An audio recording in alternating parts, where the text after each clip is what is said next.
Bonjour à tous et bienvenue sur cette série de podcasts et parfois de vidéos euh, consacrée à une étude des lois universelles et la base du coaching thérapeutique SANE tel que nous l'enseignons à l'Institut SANE. J'aimerais commencer ce premier épisode en vous parlant de la notion de sens, du sens vertical. On est tous soumis à des désirs et à quelque chose qui nous dépasse et qui nous tire vers le haut.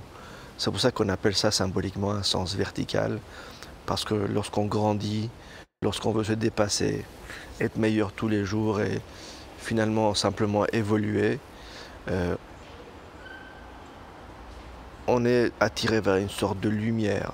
On se lève tous le matin et subconsciemment, inconsciemment, on a des désirs. Sinon, on ne se lèverait pas le matin. Et c'est quelque chose qui nous nourrit tous, qu'on le veuille ou pas, qu'on le sache, qu'on en ait conscience ou pas. Tout ce qu'on prend comme aliment, comme plaisir, comme liquide, et toutes les nourritures terrestres qu'on a, ne sont que des moyens, des fuels pour nous permettre d'atteindre ce but, ce sens vertical, ce que Aristote a appelé le télos. Le télos, comme disait Aristote, mais comme l'a aussi repris Platon, est quelque chose qui est une notion d'appétit. Avicenne appelait ça le meil, l'appétit. C'est quelque chose qui nous tire vers le haut, quelque chose qui nous donne une direction à suivre dans la vie. Et c'est la base de tout. On verra qu'on a différentes polarités en tant qu'être humain, mais ce télos, qui reprend une notion d'évolution téléologique, c'est-à-dire une projection, est vraiment le propre des êtres humains que nous sommes. Nous avons ce qu'on appelle un télencéphale, notre cerveau, qui a un cortex frontal, qui est capable de se projeter. On a la capacité de nous projeter dans l'espace-temps, ce qui n'est pas le cas des animaux. Nous sommes les seuls à avoir conscience d'un agenda, de ce que nous ferons dans les jours à venir, et à avoir des cauchemars et des illusions et des fantasmes par rapport au passé et par rapport au futur. Et ce télos est quelque chose d'indispensable à discerner et à éclaircir pour avancer dans la vie. Ce devrait être la base de tous les coachings. Souvent les coachings classiques vont se concentrer sur le comment faire, sur les outils, les moyens.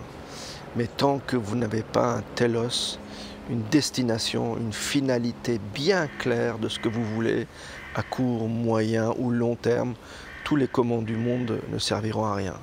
C'est le pourquoi qui importe, c'est le désir. La première chose, c'est le désir. On s'arrêtera un peu déjà aujourd'hui, mais beaucoup dans les numéros à venir, sur l'œuvre d'Attar. Attar, grand poète, mais surtout très très grand prophète persan, qui a écrit des œuvres et principalement ce que j'appelle moi la logique des oiseaux. Vous aurez des traductions qui appellent ça la conférence des oiseaux ou le cantique des oiseaux, mais le véritable terme persan veut dire la logique, le logos des oiseaux, et qui raconte l'histoire de 30 oiseaux qui décident d'aller faire un voyage initiatique pour trouver l'oiseau roi, le meilleur d'eux-mêmes. Et évidemment, il y a plein de symboliques là-dedans universelles, mais la base de tout ça, c'est le désir d'aller faire ce voyage. Et dans ce voyage, ces oiseaux vont traverser 7 vallées. Et la première vallée, justement, est la vallée du désir. Et c'est ça le principal, c'est de comprendre que sans désir, il n'y a rien. Sans finalité, il n'y a rien. Sans urgence d'atteindre cette finalité, il n'y a rien.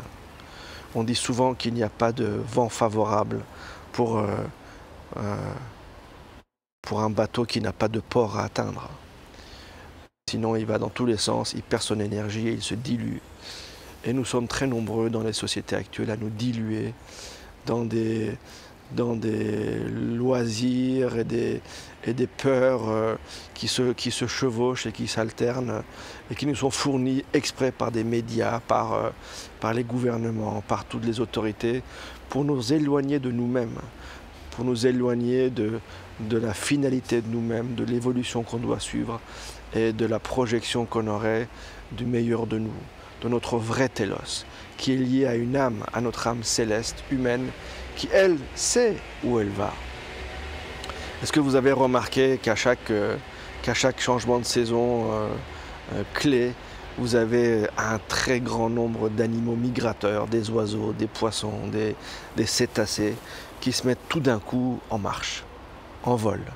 Et ils ne savent même pas pourquoi, mais tous les ans, ils partent, ils font le même voyage et ils migrent vers une destination.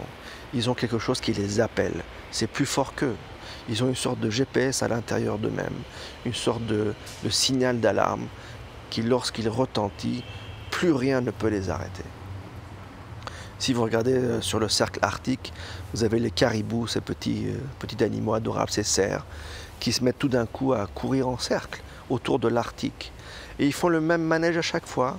Et à chaque fois, vous avez des prédateurs, des chacals qui les attendent pour les dévorer. C'est pareil pour les poissons. Les prédateurs savent les attendre, mais ce n'est pas ça qui les arrête. Ils repartiront à chaque fois.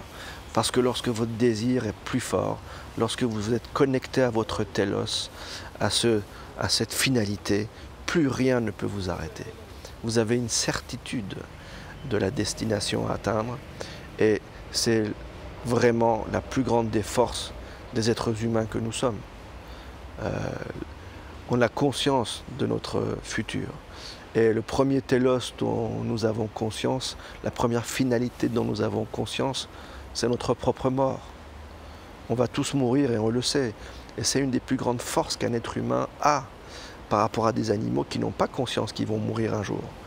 L'âme animale, le cerveau limbique animal a juste besoin de survivre. Donc il va être tout le temps dans un système de fuite ou de combat pour éviter la souffrance et rechercher le plaisir. Ça, c'est un sens horizontal sur lequel on reviendra. Le sens vertical n'a que faire de tout ça. Lorsque le désir est là, lorsque vous êtes connecté à votre télos, plus rien ne peut vous arrêter.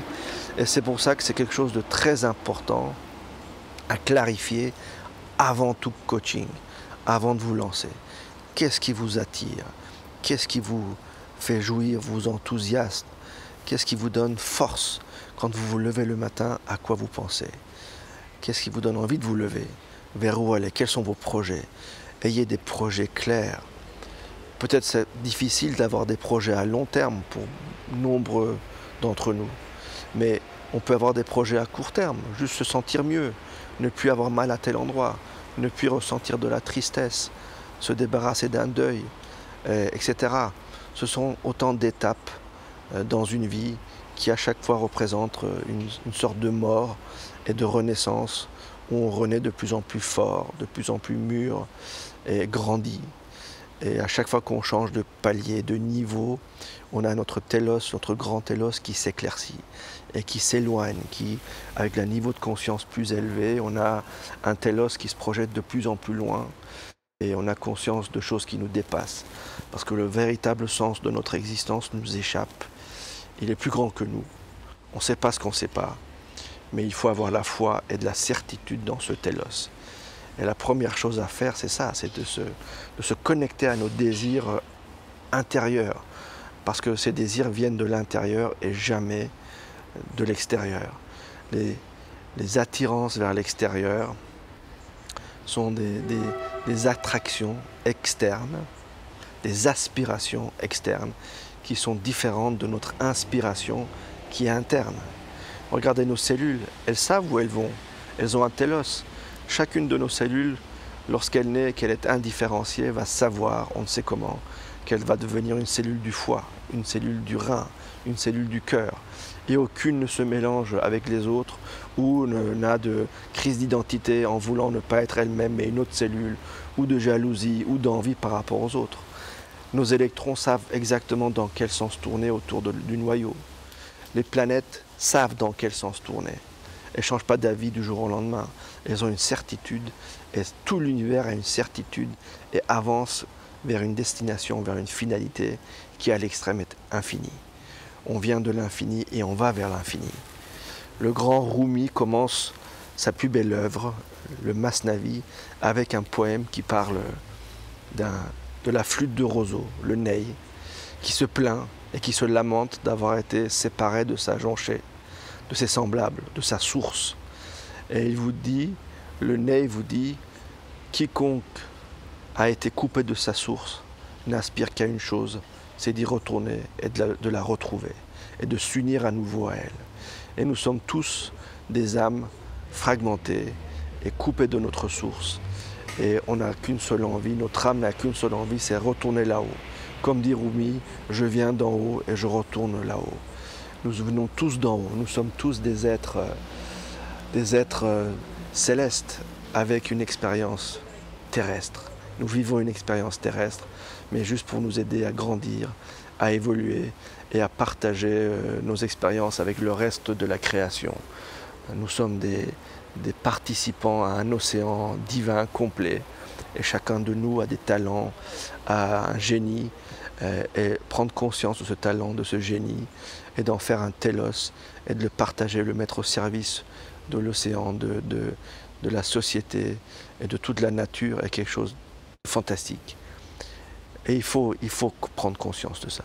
Il faut avoir conscience de votre télos, avoir le désir, le pourquoi qui vous brûle et qui vous pousse à agir, à vous lever, à prendre des décisions et à mettre un pied devant l'autre. Si je vous lis un extrait d'Attar, vous allez voir quand il parle de sa première vallée où les oiseaux vont passer. On reviendra sur l'histoire des oiseaux et de la symbolique de ces 30 oiseaux qui vont faire tout un voyage et la beauté de ce voyage dans lequel il y a tout l'enseignement spirituel, universel dont on puisse rêver. Attar nous dit « Quand le désir s'étend du tréfonds de ton être, il peut noyer de sang l'univers tout entier. Qui n'a pas le désir n'est qu'un mort, sache-le. Corps dénué de vie, un mur blanc et sans âme. Qui n'a pas de désir n'est qu'un pur animal. Que Dieu nous garde d'être cet être sans esprit. » Vous voyez que là déjà il introduit l'esprit et l'âme céleste humaine et l'âme animale pure qui lui n'a pas de désir, qui le dépasse, n'a pas de sens vertical, mais qui n'a que des désirs terrestres qui sont des révolutions, qui l'entraînent dans la révolution et qui l'empêchent d'évoluer. On y reviendra longuement là-dessus. Même si on te donne un joyau dans la main, il faut que ton désir se fasse plus ardent. Et oui, ne nous attardons pas sur les plaisirs éphémères, rapides, brillants, et si on allait plus loin que ça, et si votre télos dépassait le simple plaisir du jour, si vous pouviez vous projeter à plusieurs années, puis plusieurs centaines d'années, plusieurs millénaires, est-ce que votre âme est mortelle? Est-ce qu'elle a un voyage qui s'arrête à votre vie à vous? Celui qui se contente du joyau qu'il possède, il en devient l'esclave, et le joyau l'attache. Car tout ce qui t'arrête en chemin, sache-le, devient comme une idole en toi, et toi, son idolâtre, devient comme une idole, et toi, son idolâtre. Ta raison limitée fait que ton cœur se vide. Car le vin, enivré, t'a ravi la raison. Et là, il y a une grande explication, il y a un grand secret aussi entre la raison mathématique et le raisonnement et la raison du cœur, ce qui donne la résonance. Il y a une grande différence entre raisonner dans le sens raisonnement et raisonner dans le sens résonance. Et lorsqu'on est enivré, dans le sens spirituel et mystique du terme, on abandonne la raison, les mathématiques, pour aller vers le Ma'at, qui est le but du télos. Les Égyptiens parlaient de Ma'at pour parler de cette finalité verticale vers laquelle tout être humain devrait tendre et vers lequel on devrait travailler. Ne te laisse donc pas enivrer pour si peu, désire toujours plus, désire à l'infini. Voilà, c'est bien clair. On voit bien que le but est de désirer à l'infini et de nous projeter de télos en télos jusqu'au jour où on aura la chance de connecter avec notre grand télos, le télos de notre âme, et mettre tout en œuvre pour aller vers lui. Et vous verrez ce qui est extraordinaire, c'est lorsque vous prenez conscience de ce télos et que vous avez une certitude, eh bien l'univers met tous les moyens qui sont en sa possession pour vous aider. Parce qu'il veut que vous évoluez, il veut que vous alliez dans le bon sens. L'univers est économique, il est écologique et il ne cherche qu'une chose, c'est d'évoluer. Et toutes les petites parties qui le composent, dont nous faisons partie et dont nous avons peut-être la chance d'être les parties les plus évoluées, doivent suivre la direction que l'univers a choisie. On ne peut pas changer la direction de l'univers, à nous de comprendre sa direction, de nous connecter à notre âme, à la direction de l'univers et d'aller dans le bon sens, d'être flexible. Et là, les choses rentrent dans ce qu'on appelle la sérendipité, c'est-à-dire qu'on ne sait pas pourquoi, mais on ne sait pas ce qu'on ne sait pas. Et on commence à s'attirer de l'inconnu, des choses fantastiques qui nous aident et qui nous accélèrent de jour en jour vers notre destination. Si ça vous intéresse, venez nous écouter, lisez le muscle du bien-être, les techniques saines ont été mises au point pour ça. Et le premier exercice, le premier rituel qui s'appelle le muscle du bien-être nous permet en fait de nous connecter à notre pourquoi, à ce désir brûlant qui nous explique pourquoi on aimerait se réveiller tous les matins avec de la joie, de l'enthousiasme, de la détermination et de la certitude, et à quoi sont connectées ces énergies. Quel est le télos derrière qui nous permet de donner le meilleur de nous-mêmes. Et vous verrez que c'est que dans le sens vertical, dans un état de neutralité, qu'on peut faire des bonds, des sauts quantiques comme on dit, et de passer de palier en palier, changer de niveau de conscience et gagner en potentiel. Et plus on a un potentiel fort, plus on brille, et c'est en brillant qu'on éclaire les autres. Voilà, j'espère que cette petite première partie où on commence à parler du télos vous intéresse. Si vous aimez ces petits moments de partage, eh ben, partagez-les vous aussi, ne les gardez pas pour vous, partagez-les avec des autres, likez-les, et on continuera à parler de Rumi, d'Attar, de Goethe, de Socrate, de Platon bien sûr, qui ont tous un point commun, c'est qu'ils sont de la même famille gnostique, et il y a des informations, des connaissances qu'ils avaient téléchargées et qu'ils ont tous les uns après les autres avec des langages différents exprimés, mais avec le même message de fond. Et c'est ça qui est extraordinaire, c'est que les messages sont les mêmes, même si les langues et les périodes changent.